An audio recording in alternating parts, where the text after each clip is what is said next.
What is up, guys? Welcome to part 4 and the final part of my Saviors of Uldum set review. We're going to look at all the neutral cards I've yet to review so far. Starting off with Samat, a powerful 7-mana 6/6 elemental with the battle cry, gain 2 of Rush, Taunt, Divine Shield, or Wind Fury. So the mode that's most likely to pick here is the Rush plus Wind Fury, I think followed by the Rush plus Divine Shield, followed by the, well, if you're ahead and you have a high life total, maybe Wind Fury plus Divine Shield, and then finally, if you're ahead and maybe you're at a low life total, you can go with the Divine Shield Taunt. So I don't think you're going to ever rush Taunt, right? That doesn't make much sense when you can rush Wind Fury.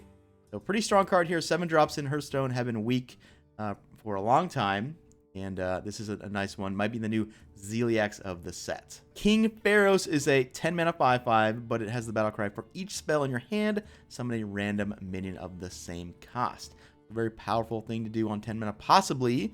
It's not like N'Zoth in the sense that you can't control what comes back, but you have the opportunity to get huge things, and hopefully you get huge taunts. Otherwise, you risk, well, losing the turn you play this, right? The classes that might look to play this, obviously Mage, because of cards like, well, all the huge Mage spells like Puzzle Box, and they have the Galaxy to make it 1 mana eventually.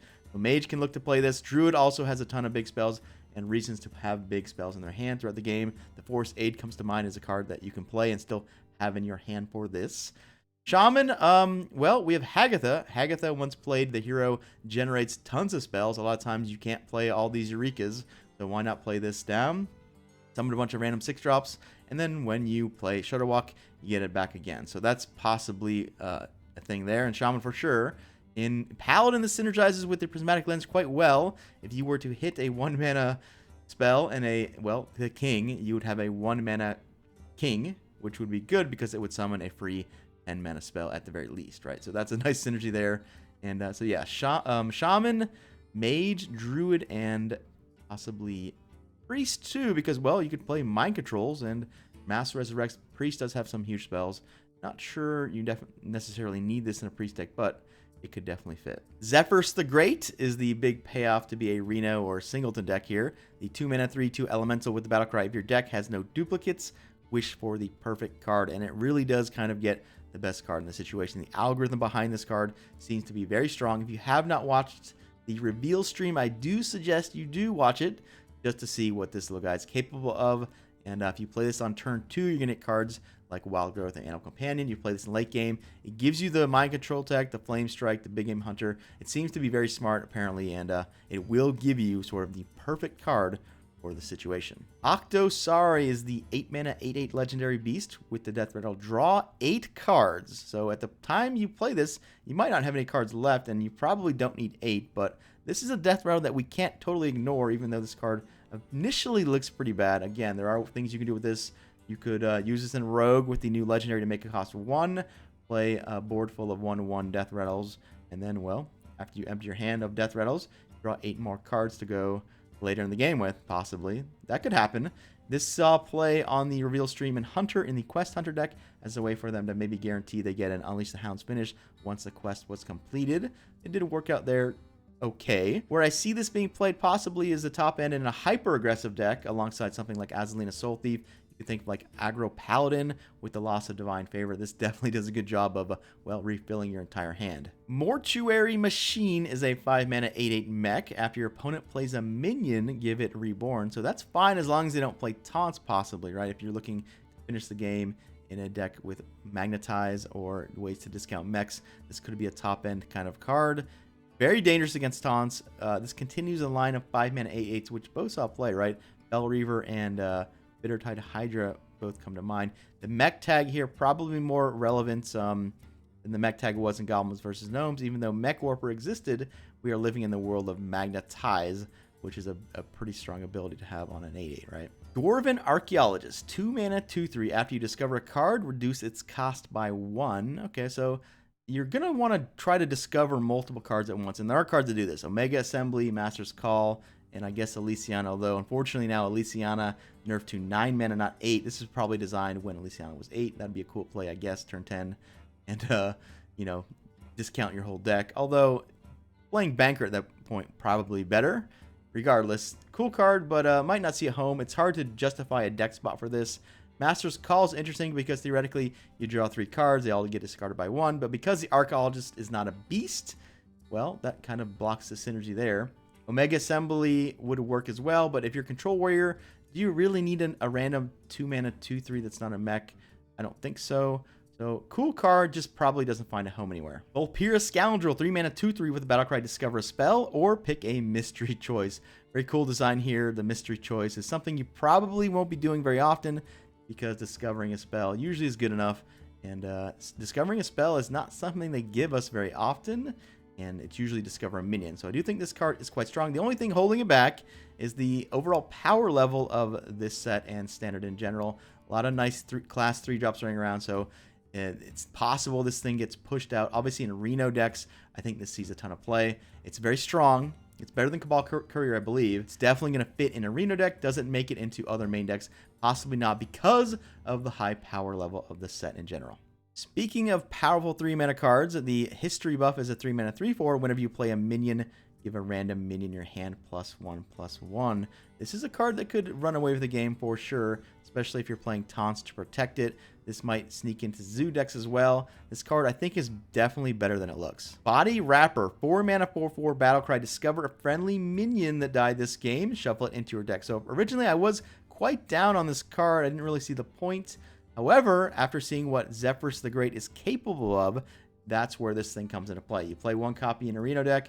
The idea is you play your Zephyrus out early to curve you out, and then you play the Body Wrapper thereafter. Hopefully discover the Zephyrus, put it back in your deck for the perfect card, for the perfect situation late in the game when you need it, right? So do not ignore that synergy there. What else can you do with this? Well, I have been playing Elysiana decks recently that would try to cheat out minions into play to get Hakar to work. This would be a way to technically put Elysiana back in the deck if we're playing Eureka and Hakar and we want to go late game or whatever. The issue here is that the Battlecry is not guaranteed to put back what you want, right? I think that's where it's really keyed in on Zephyrus the Great, because on turn 4, well, the only thing that's died is your Zephyrus the Great, most likely. So, yeah, you could technically put something like Elysiana back in your deck, but the Body Wrapper almost always is going to try to hit the Zephyrus the Great. Blatant Decoy, 6-mana 5/5 Death Rattle. Each player summons the lowest cost minion from their hand. Wow, so speaking of Eureka decks, if your opponent plays this, you're going to have to expect the worst. And probably no less than a 10-drop is going to come out of their hand. How do you play this? Well, it's pretty simple, right? You're just going to play huge minions and try to get the better of it. Your opponent does get something too, so that's something to watch out for. But hopefully you design your deck in a way to where this is always beneficial for you. A 6-mana 5/5 is not a great tempo play. Hopefully the Death Rattle will make up for it. Obviously this card is very weak against Silence, and it could definitely backfire if your opponent has King Crush, right? Mischief Maker, 3-mana 3/3 with the Battlecry. Swap the top card of your deck with your opponent's. This card would be really cool if there were ways to actually see our top card or opponent's top card. Without that, this is pretty silly. It does have one use exactly as a way to stop the second Holy Wrath from the Servala Paladin combo deck, right? They're going to be able to Holy Wrath you with the 0-mana Servala, banker into Holy Wrath, and then the next turn you could theoretically Mischief Maker their second, Holy Wrath target away and possibly win the game there. So if you really hate losing to that deck and you can absorb the first 25 damage Holy Wrath, well, here you go, the Mischief Maker. Hopefully some point in the future we're going to have ways to see the top card of both decks, and maybe this card actually will see play. Sunstruck Henchman, 4-mana 6/5. At the start of your turn, this has a 50% chance to fall asleep. Very interesting design here. A little bit scary because at some point this is going to work, and you're going to be able to attack with it or trade a minion for it. And your opponent knows that too, so they might go ahead and use a removal card on it or use a minion on it, maybe a Dynomatic or something. So yeah, having 5 health makes it weak to Warrior specifically, but again, at some point they're going to have to deal with it. It's a great silence target to be sure in Priest. If you see this coming out of Priest, they're going to try to silence it and copy it, so you might have to deal with it anyway. But yeah, very strong card here. Reminds me of the 4-mana 7/7, but the thing here is this 4-mana 6/5 eventually is going to work, unlike the 4-mana 7/7, which had to be silenced. Kartut Defender, 6-mana 3/4 Taunt Reborn. Death Rattle, restore 3 health to your hero. So it comes down as 3/4 Taunt, it dies, you gain 3 health. It comes back as a 3/1 Taunt, it dies, you gain 3 health. So 6 health total, and a little bit awkward stats here. I do think Rotten Apple Bomb is even better at 5. If you're playing a Reno deck, well, you can play Rotten Apple Bomb and this. And if you have, well, synergies with taunt cards, maybe this sees play alongside Rotten Apple Bomb. Again, it's a bit weird. I I think Rotten Apple Bomb is almost better, and it costs less mana.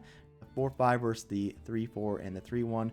Obviously, this one's a little bit more annoying. It does technically heal more than Apple Bomb, but that 1 mana is a big difference. This might get pushed out by Rotten Apple Bomb, or maybe it sees play alongside Apple Bomb in Reno decks. Wrapped Golem, 7 mana, 7/5 with Reborn. At the end of your turn, summon a 1/1 Scared with Taunt. Interesting design here because every turn it produces a card protect itself, and when it dies, it still produces a card to protect itself, right? So 7/5 that turns into a 7/1 that keeps making 1/1 taunts. Obviously, if your opponent has ways to do 1 damage, this card gets much worse.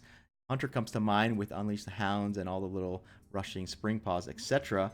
But if your opponent is playing a class that can't easily ping or do 1 damage, this thing could run amok because it's a card that needs to be dealt with twice. This card also technically matches up very well with a card that will be heavily played on 7 mana, the Samat, because a 7/5 plus a 1/1, if they try to do the 6/6 Wind Fury Rush, well, the 6/6 could theoretically have to run into a 1/1. They kill your Golem, but then it comes back as a 7/1 trading with their Samat. All of a sudden, you basically are up a bunch, right? So because it exactly trades well with Samat, possibly, this might be a sleeper card to watch out for. Quicksand Elemental, 2 mana, 3/2 Elemental Battlecry. Give all enemy minions -2 attack this turn. Wow, that is a powerful Battlecry, to be sure, on just a 2 mana card that gives up no stats and even has the Elemental tag. If creature trading is going to happen in the new standard, this card is definitely going to see a lot of play. If Zeus strategies are reigning supreme, then this will do a lot of work. This also notably combos with Mossy Horror, which is still in standard for 8 mana. You could kill a wide variety of boards for sure. Bile Fiend, 2 mana, 2/2 demon with lifesteal. Okay, it's a card. I wish this was printed as a 3 mana, 3/3 with lifesteal. I think they missed an opportunity when they introduced lifesteal to give everybody a 3 mana, 3/3 lifesteal. They gave it to Priest, and I never saw any play. I think it would have been more interesting at neutral. They did give us a 2/4/4/2 lifesteal that didn't see any play, but it would have been nice to have a 3/3 here instead of a 2/2. Bone Wraith, 4 mana, 2/5 taunt with Reborn. So this is a new take on maybe a Sludge Belcher type card. I do believe it doesn't stack up well with the Sludge Belcher comparison, even though this is a 4 versus a 5. Yeah, this could be annoying for some decks, but it doesn't match up well against exactly, I think, Mech Hunter, because of cards like Venomizer might prey on this pretty hard. So against certain situations, this will be pretty good, but it's no Sludge Belcher. Serpent Egg, 2 mana, 0/3 with the Death Rattle. Summon a 3/4 Serpent. This is very close to Ruby and Egg and will guarantee see play. Any deck that is looking to sacrifice minions like Warlock, possibly even Priest, right? They have the new 3-drop that would curve with this. You'd play this on turn 2, play the 3-drop to, well, kill the egg and bring it back for a 3/4, and you still have your egg left over for, AoE repellent, right? So yeah, pretty strong card. Definitely sees play in at least Priest and Warlock. Bug Collector, 2 mana, 2/1 with the Battlecry. Summon a 1/1 Locust with Rush. Very similar to a card that we saw in the previous set. It was a 2/1 with Rush that left a 1/1 Murloc. This one is worse than that one. The name escapes me, and because it's worse than that one, I don't think it sees any play. Candle Taker, 3 mana, 3/2 with Reborn. So it's a 3/2, and it comes back as a 3/1, which could be awkward for certain classes, to be sure. I think this does make the cut in the Paladin quest deck that needs Reborn minions. Specifically, I think the power level, again, of this set and standard in general means, while this card isn't bad at all, it's just not going to compete with some of the other 3-drops. Golden Scarab might be one of those cards that pushes out Candle Taker. It's a 3 mana, 3/2 beast. Discover a 4-cost card. Pretty cool design here. It guarantees your turn 4 play, and there's certainly some classes where this is better than others. Paladin comes to mind because, well, you get the chance to get True Silver or Consecrate, depending on the situation. Warlock comes to mind, too. Maybe Control Warlock is looking for a way to get a Hellfire or a Shadow Flame. But definitely opportunities for this in certain classes. Desert Hare, 3 mana, 1/1 beast with the Battlecry. Summon 2 1/1 Desert Hare. So you get 3 1/1s for 3. Why would you want to do this in standard when you can get Microtech Controller, which is a 2/1 and 2 1/1s? The reason is because, well, you get 3 3-cost cards to evolve with. Now, most of the evolve cards have left standard. However, in Wild, this combos pretty well with actual evolve, right? A mini doppelgangster as early as turn 3 with the coin. Living Monument is a 10 mana, 10/10 taunt, so not too much to talk about. However, this will be on the battlefield in constructed games because of Sea Giant Conjurer's Calling. They also printed a new 10 mana 5/5, but they also printed another crazy 10 mana card that you could Conjurer's Calling into with Sea Giant, so that remains a very scary thing, so watch out for the Living Monuments. Pit Crocolisk is an 8 mana 5/6 beast with the Battlecry. Deal 5 damage. Initially, it looks like it might be like a Bone Mare, but it's much worse than Bone Mare because the Bone Mare left the damage sort of on the board, right? You would buff something, the huge taunt would be left behind, where this does its 5 damage and moves on. Wasteland Scorpid. Wasteland Scorpid, 7 mana, 3/9 beast, poisonous. All right, so the closest comparison to this was Mexna. Mexna never saw any play. This won't either. This might be a very solid arena card, however, because of the high health. Faceless Lurker, 5 mana, 3/3 taunt, double this minion's health. So by itself, it's a 5 mana, 3/6 taunt, so it's a Fen Creeper with big upside. The downside is the silence is worse on it because it turns into a 3/3, but the upside there is pretty big. You just need one buff on this card for it to be a, like, if you buff it once with one of the warrior buffs, right, the +2/+2, you get a 5 mana, 5/10 taunt. You buff it even more and it kind of goes out of control. So this is another reason to run silence in standard for sure. Beaming Sidekick, 1 mana, 1/2 battlecry, give a friendly minion +2 health. That's a pretty strong battlecry on a 1-drop. A little bit awkward that you don't really want to play this on turn 1, but this is technically 1 mana for 4 health, which will definitely be enough to see play in Zoo-style decks. Temple Berserker, 2 mana, 1/2 with Reborn, has +2 attack while damaged, so it comes back as a 3/1. Close to Haunted Creeper. In some situations it's better, some situations it's worse. I think in general it will be worse, so it won't see play across the board. This definitely sees play in at least the Quest deck and Paladin, because they're going to want to play the cheap Reborn minions. Don't think this, again, gets there in other decks. Again, the power of the new standard and the new cards keeps this card at bay for sure. But maybe in previous standards, this might actually have been a good enough 2-drop. Spitting Camel, 2 mana, 2/4 beast. At the end of your turn, deal 1 damage to another friendly minion. So the 2 mana, 2/4, which is good, but then after you play minions, it starts picking them, which could be something that you want. The card that comes to mind immediately from everyone's probably Acolyte of Pain. And those 2 cards might actually get there in certain archetypes. The last card today is Injured Tolvir, 2 mana, 2/6 taunt with the battlecry, deal 3 damage to this minion. Lots to talk about here. By itself, it is a 2 mana, 2/3 taunt neutral, which I believe we have not had before, which is impressive by itself. A lot of things to go on here. Obviously, this synergizes in Priest with cards like Circle of Healing, Northshire Cleric. This synergizes random with cards like Battle Rage and, I guess, Frothing Berserker. If this gets cheated into play, the battlecry doesn't go off, and so you get a 2/6 taunt. Cards like Call to Arms, cards like, I guess, Piloted Reaper is in standard still, I believe. You can try that with Millhouse Manastorm in this guy. A lot of things going on here. If you cheat this out with Darkest Hour, right, maybe you played it on turn 2 as a 2/3 taunt, no big deal in Warlock. You cheat it out with Darkest Hour, it comes down as a 2/6 taunt. Just a lot of things going on. One of the best 2-drops in the set, to be sure. So that concludes my Saviors of Uldum set review. Overall, the set's pretty cool. The power level is pretty high. A little bit annoyed at some of the cards, specifically on turn 4. Kind of put you in a do-or-die situation. Regardless, a lot of the legendaries are pretty cool. So good luck opening your packs today, guys. We'll see you out there on the battlefield, and I will see you next time.